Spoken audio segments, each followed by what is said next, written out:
Gracias, Blanca, y seguimos en vivo desde TVN Noticias en esta cobertura especial por las primarias de Cambio Democrático. Y hoy en De Frente conmigo está José Eugenio Stout, analista político, porque queremos entender qué está en juego hoy, no solamente dentro del Partido Cambio Democrático, por supuesto, sino también en todo el tablero electoral de 2024. Bienvenido, José Eugenio, a De Frente con Sabrina Bacal. Muchas gracias. Muchas gracias. ¿Por qué son tan importantes las primarias del día de hoy? Bueno, en primer lugar, lo que hay que señalar es que estas elecciones, este proceso electoral es inédito en la historia del país, desde mi punto de vista, ¿verdad? Nunca se ha visto antes un candidato, en este caso candidata de un partido, para las primarias, haciendo campaña por el candidato de otro partido. Eso es inédito, eso no se ha visto jamás. Se refiere al expresidente Ricardo Martinelli realizando... Y a nivel Ábrego, ¿verdad? Eso es una situación realmente sorprendente. Es decir, yo creo que a nivel mundial, además, ¿no? Eso por un lado. Por otro lado, depende de quién gane las primarias en Cambio Democrático. Eso tiene un efecto en todo el tablero electoral e incluso al interior de la Asamblea, ¿verdad? Porque la fracción, la bancada que ha creado ahora Rómulo Rux, perdón, no es lo mismo ganando Rómulo que perdiendo Rómulo. Claro. Cambia completamente su capacidad, ¿verdad? Por lo tanto, eso es otro hecho importantísimo que no se ha visto antes. Y por otra parte, ¿qué ocurre si Yanivel pierde? Esto es una situación, es un interrogante que no se podrá despejar hasta que haya sentencia en firme o no para el caso de New Business, es decir, si se condena en firme o no al expresidente Ricardo Martinelli. Vamos a ir paso a paso porque usted ha dicho algo que es verdaderamente importante pero complejo, porque también estamos esperando el fallo, al menos en primera instancia, del caso New Business. Así es. Por el Código Electoral, si Yanivel Ábrego pierde hoy, ella no puede competir a ningún cargo por ningún partido, por el artículo 356. Ya hay rumores de que ella y la bancada mayoritaria de la Asamblea, porque los diputados que están con ella, 13 en este momento, Génesis Arjona saltó a última hora al bando de Rómulo Rux, que ahora tiene su bancada propia, ellos han sido completamente leales al gobierno de Laurentino Cortizo y de Gaby Carrizo y han sido beneficiados efectivamente con dinero de la descentralización y con otras prerrogativas. Pero es posible, y después hablamos si es ético, ¿usted cree que es viable políticamente ahora una reforma al Código Electoral? Bueno, eso debería de estar totalmente prohibido, pero bueno, es la Asamblea la que hace las leyes y en este caso es la que hace el Código Electoral. Esa es una de las cosas que la ciudadanía debe tener claro, que no es el Tribunal Electoral el que hace el Código, es la Asamblea Nacional. Ellos lo pueden cambiar, efectivamente, sería una jugarreta, por así decirlo, de último momento, y por eso llamo que esto, si ocurre, es también inédito. Pero claro, eso lo van a hacer para favorecer a Yanivel Ábrego, porque eso es lo único que se consigue. Si es así, la pregunta es, bueno, ¿va a haber una alianza del PRD con Yanivel Ábrego? Es decir, ¿va a haber una alianza del PRD con Yanivel Ábrego y Ricardo Martinelli? Porque eso es lo que quedaría al descubierto, por decirlo de alguna manera. Si no se da esa modificación del Código Electoral, que creo que es lo más posible, porque tendría que convenirle a todos los partidos, o por lo menos al PRD, y estarían abriendo una caja de Pandora, por así decirlo. Así es. ¿Cuál es el juego de Yanivel Ábrego? ¿Cuál es su plan B o su plan C? ¿A qué está apostando ella? Porque realmente es la que más tiene que perder el día de hoy.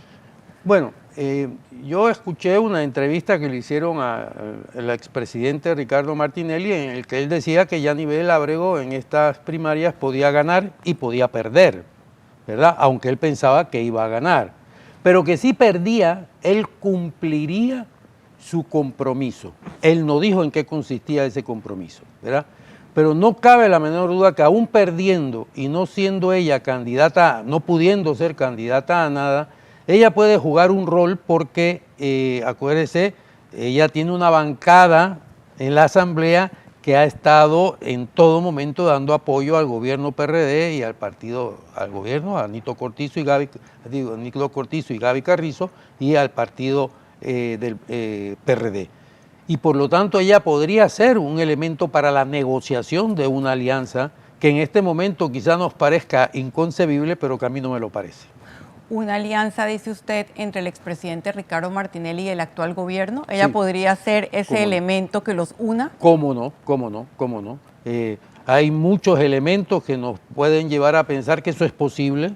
Acuérdese del viaje de los hijos del expresidente a Panamá desde Estados Unidos, hasta dónde se llegó, sí, y qué implicó eso, una destitución de una alta funcionaria muy bien vista por la ciudadanía en ese momento. La exministra de Salud, que hoy en día está con Martín Torrijos. Que hoy en día está con Martín Torrijos, ¿verdad? La ministra Turner, la ex ministra Turner. Bueno, se llegó a ese punto para proteger a los hijos de Martinelli.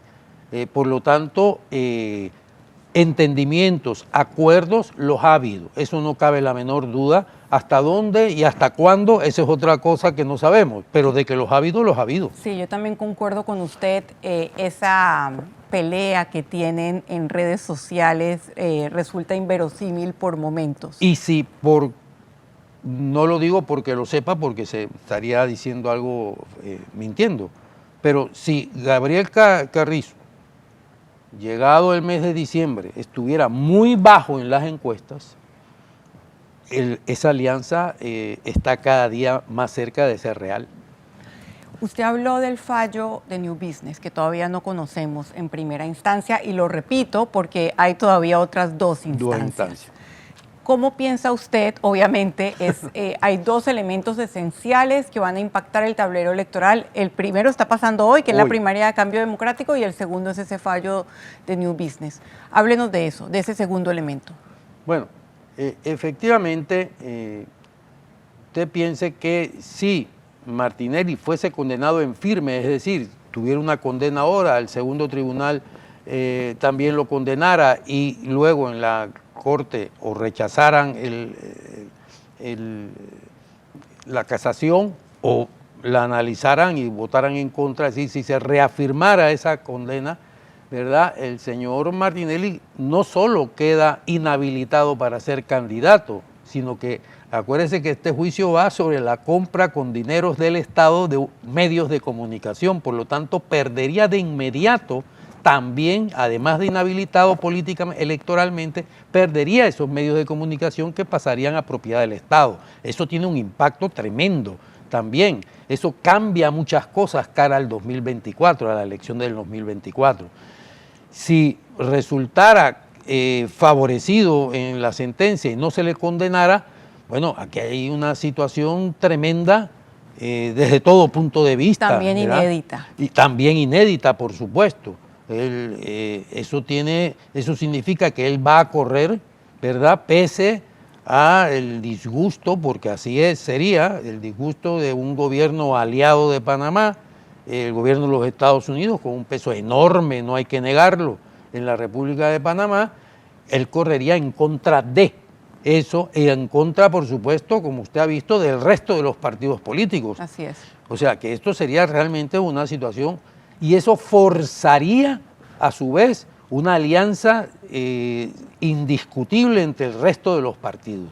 Vamos a hablar luego de esa alianza porque el propio Ricardo Martinelli, si uno se fija en su comunicación y en sus tweets, espera una condena en primera instancia. Pero hay quienes piensan que aquí el juego es un juego de tiempos. Así es.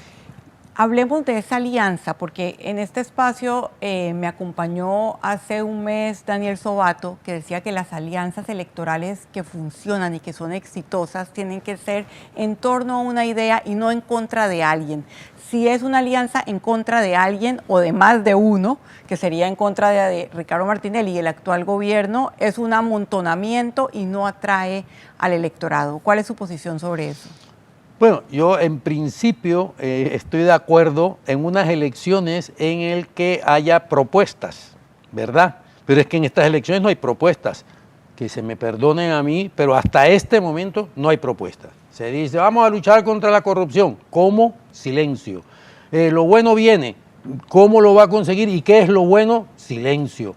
Y así todos. O sea, Y el propio expresidente Martinelli habla de, bueno, un tren a Chiriquí, bueno, que podría ser un tren a México, ¿no? O sea, esas cosas, es decir, en unas elecciones en que lo único que está en juego y en lo único por lo que se lucha es por el control del presupuesto del Estado, porque por eso no hay propuestas, ¿verdad? Sí. La propuesta es cómo me apropio yo de estos 30.000 millones de dólares como mínimo que voy a gestionar durante 5 años, ¿verdad? Todo vale. Y por lo tanto, lo que decía Sobato es correcto en una situación normal. Pero esta no es una situación normal. Si tomamos esa lógica y ese análisis crítico a lo que ocurre el día de hoy, podemos concluir lo mismo porque Rómulo y Yanivel han sido aliados. Así es. También han sido aliados con Ricardo Martinelli y también se le han volteado a Ricardo Martinelli. Parece más bien un triángulo de traiciones, amor y odio que una contienda ideológica lo que ocurre el día de hoy. Así es. Pero no solo ocurre en Cambio Democrático, ocurre en el resto de los partidos, vamos a ser claros. O sea, y no lo digo ofensivamente, sino que es un análisis objetivo. Hasta ahora, al menos, prácticamente no hay propuestas, no hay análisis ideológicos. Yo me imagino que a partir de lo que pase hoy, porque lo de hoy determina muchas cosas, ¿verdad? Entre esos, si va a haber alianzas encabezada por Rómulo Rux o va a haber alianza encabezada por otro candidato o no va a haber alianza. Lo de hoy es determinante. Por lo tanto, ahora quizá empecemos a ver a partir de hoy precisamente, una vez se sepan los resultados, qué proponen en concreto los candidatos. Y eso ahí sí va a ser importante.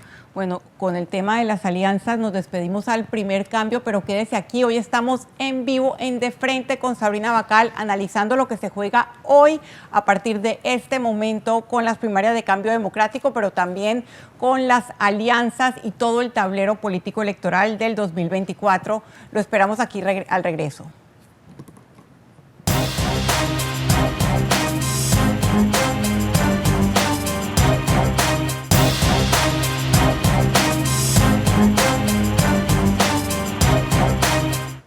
Y seguimos en De Frente con Sabrina Bacal, hoy con el analista político José Eugenio Stout y en vivo como parte de la cobertura especial de TVN Noticias de la primaria de Cambio Democrático.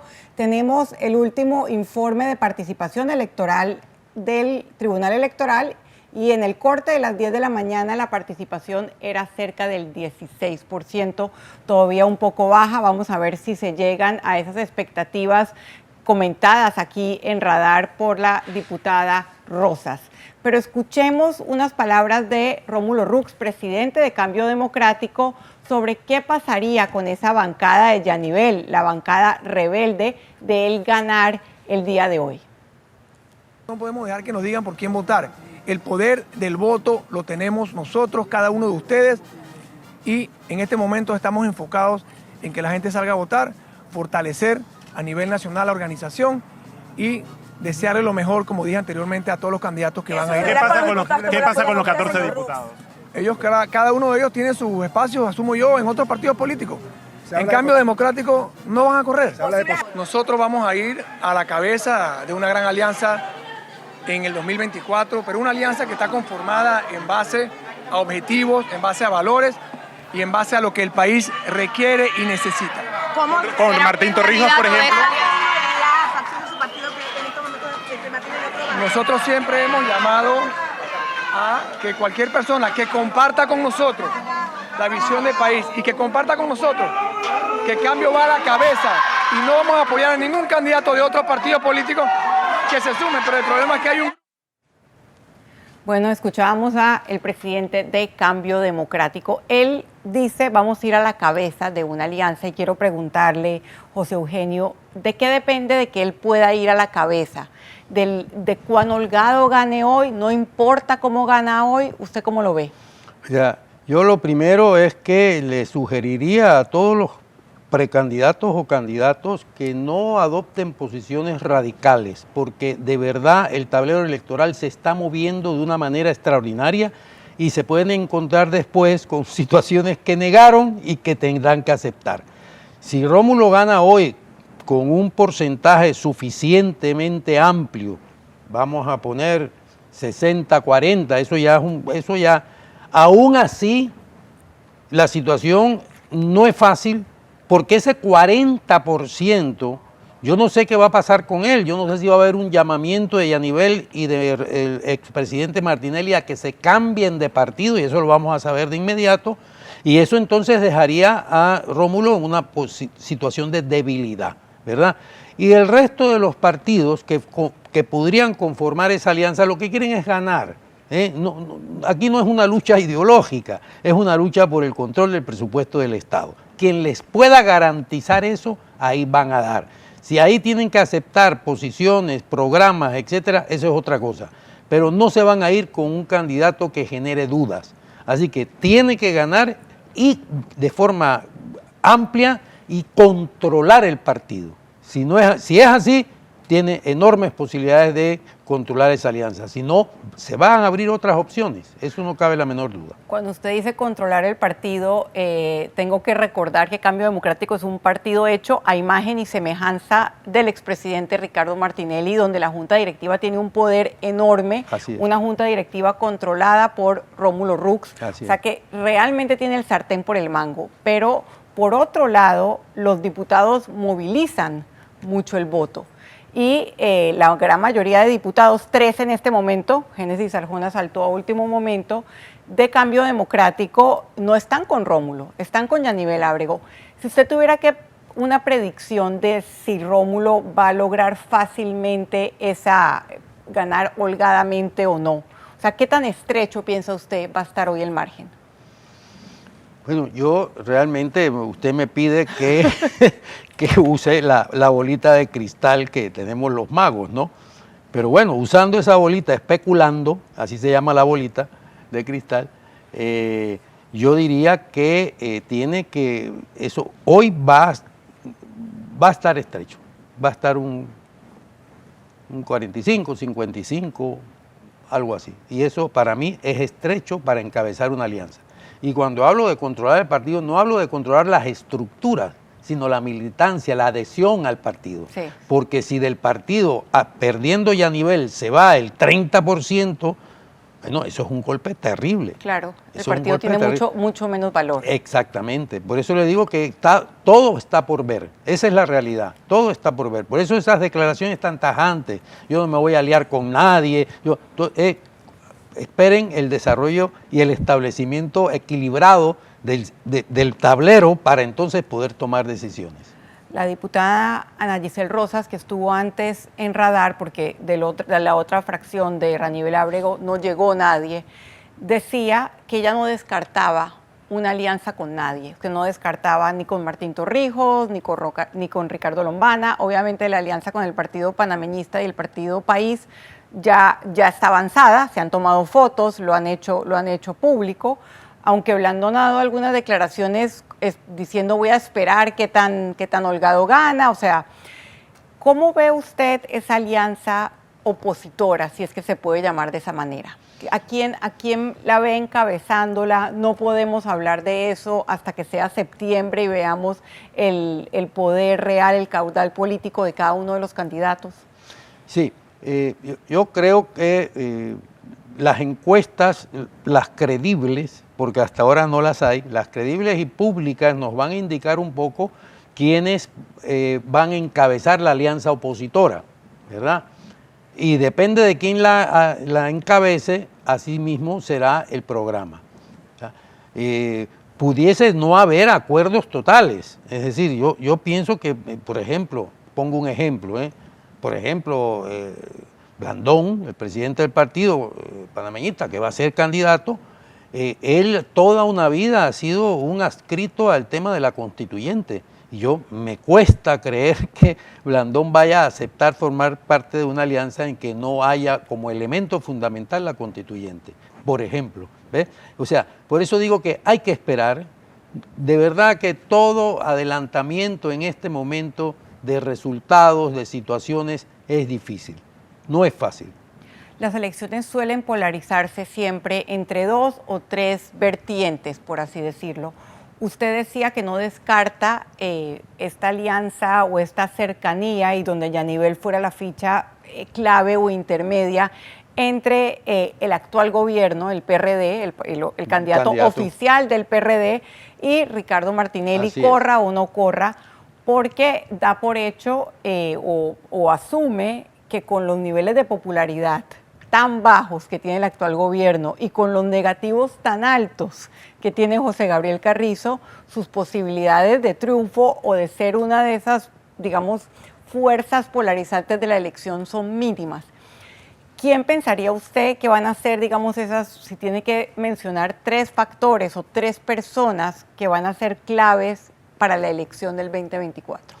Mire, una persona va a ser Ricardo Martinelli, está inhabilitado o no corra. Va a ser. Él tiene capacidad de tomar decisiones que no necesariamente se van a imponer. Ahí está la prueba de Mimito Arias, lo que pasó, estando él en el poder y perdió.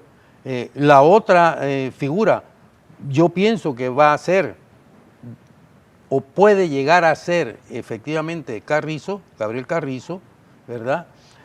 Y queda por ver qué otra figura va a ser la que encabezará la alianza de oposición. De verdad, y yo ahí no me atrevo a decirlo, va a depender del desarrollo de los acontecimientos, incluso yo diría que durante el mes de agosto. Las comisiones legislativas y muchas de las definiciones de la Asamblea están demoradas esperando el resultado del día de hoy.